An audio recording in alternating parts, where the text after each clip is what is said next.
Praise the Lord. தேவனுக்கு மகிமை உண்டாவதாக. ஆண்டவரும் இரட்சகருமாய் இருக்கிற இயேசு கிறிஸ்துவின் இணையற்ற நாமத்தினாலே இந்த காலவேளையில் உங்கள் யாவரையும் நான் வாழ்த்துகிறேன். இந்த நாளுக்கான தேவனுடைய வார்த்தை சங்கீதம் 105 அதிகாரம் 19 வசனம். கர்த்தர் சொன்ன வார்த்தை நிறைவேறும் அளவும் அவருடைய வசனம் அவனை புடமிட்டது. எனக்கு அன்பானவர்களே, யோசேப்பை நீங்கள் பார்க்கும்போது சிறையாக விற்கப்பட்டான். அவன் கால்களை விலங்கு போட்டு ஒடுக்கினார்கள். அவன் பிராணன் இரும்பில் அடைக்கப்பட்டிருந்தது. எனக்கு அன்பானவர்களே, தன்னுடைய சகோதரர்களால் பகைக்கப்பட்டு ஒரு அடிமையாய் விற்கப்பட்ட யோசேப்பு பார்வோனுடைய அரண்மனைக்கு கடந்து வருகிறான். செய்யாத குற்றத்திற்காக சிறைச்சாலையில் அடைக்கப்படுகிறான். கொஞ்சம் யோசித்து பாருங்க. Praise the Lord. உதவி செய்கிறேன் என்று சொன்னவர்கள் மறந்து விட்டார்கள். ஆனால் கர்த்தர் அவனை மறக்கலைங்க.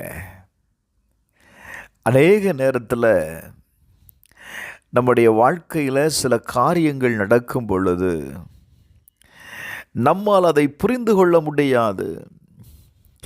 ஏன் என்னுடைய வாழ்க்கையில் மாத்திரம் இது நடக்கிறது?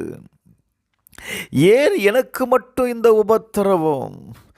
ஏன் எனக்கு மட்டும் இந்த காரியம் வந்து கொண்டே இருக்கிறது என்று நீங்கள் நினைக்கிறீங்களா?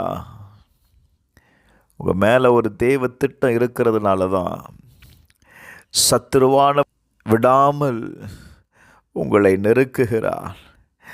ராஜா ஆள் அனுப்பி அவன் கட்டுகளை அவிழ்க்க சொன்னான். ஜனங்களின் அதிபதி அவனை விடுதலை பண்ணலாம். நீதிமொழிகள் 21 அதிகாரம் 1 வசனத்தை வாசித்து பாருங்கள். ராஜாவின் இருதயம் கர்த்தரின் கையில் நீர்க்கால்களைப் போல் இருக்கிறது. அதை தமது சித்தத்தின்படியே அவர் திருப்புகிறாராம். Praise the Lord. உங்களுடைய நிலைமைகளை குறித்து, சூழ்நிலைகளை குறித்து கலங்கி போகாதீங்க. ராஜாக்களின் இருதயம் கர்த்தருடைய கையில் இருக்கிறது. அவரால் உங்கள் சூழ்நிலையை மாற்ற முடியும். சிறைச்சாலையில் இருந்த யோசேப்பை கர்த்தர் என்ன செய்தார் தெரியுமா?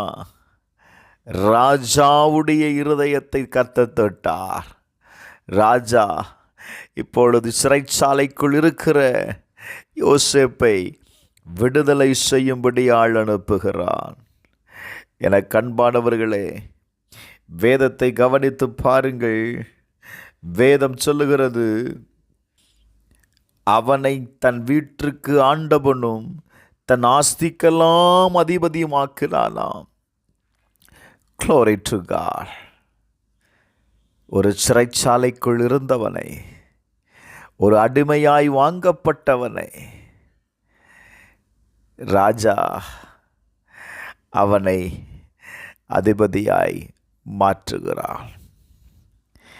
ஏங்க, வேதம் சொல்லுது, தாவீது சொல்லும்போது சங்கீதம் 44:4 வாசித்து பாருங்க. தேவனே, நீர் என் ராஜா, யாக்கோபுக்கு இரட்சிப்பை கட்டளையிடும். இந்த கால வேளையில் கர்த்தர் உங்களுக்கு ஒரு இரட்சிப்பை கட்டளையிட போகிறார். கொடுக்கப்பட்ட கர்த்தருடைய வார்த்தையை பிடித்து கொள்ளுங்கள். மனம் தளராதிருங்கள். கட்டாயம் அந்த வார்த்தை நிறைவேறப் போகிறது. யார் உங்களை அவமானப்படுத்தினார்களோ, யார் உங்களை வெட்கப்படுத்தினார்களோ, யாரால் இந்த நிலைமைக்கு நீங்கள் ஆளாக்கப்பட்டீர்களோ, அவர்களுடைய கண்களுக்கு முன்பாக அவர்களை கொண்டே கர்த்தர் உங்கள் தலையை உயர்த்துவார். Praise the Lord. தேவன் சொன்ன வார்த்தை உங்கள் வாழ்க்கையில் கட்டாயம் நிறைவேறும் பிரதர். கர்த்தர் உங்களை தேங்க்யூ லார்ட் உயர்த்துகிற நேரம் வந்துவிட்டது. நான் சொல்லுவேன், யோசேப்பின் தலையை உயர்த்தின தேவன் உங்களை உயர்த்த வல்லவராய் இருக்கிறார். செபிப்போமா. எங்கள் பரலோக பிதாவே, இந்த காலவெளியில் உம்மை நோக்கி கூப்பிடுகிற ஒவ்வொருவருக்காக நான் செபிக்கிறேன்ப்பா. கர்த்தர் இந்த நாளை ஆசீர்வதியும். இந்த நாளில் உபத்திரவத்தில் இருக்கிற ஆண்டவரை ஒவ்வொருவரையும் கர்த்தர் விடுதலையாக்குவீராக. உங்கள் வார்த்தையை அனுப்பி விடுதலையாக்குங்கப்பா. இயேசுவின் நாமத்தில் செபிக்கிறேன். இப்பொழுதே அற்புதம் நடக்கட்டும். எல்லா சூழ்நிலைகளையும் மாற்றும். இயேசுவின் நாமத்தில் பிதாவே, ஆமென்.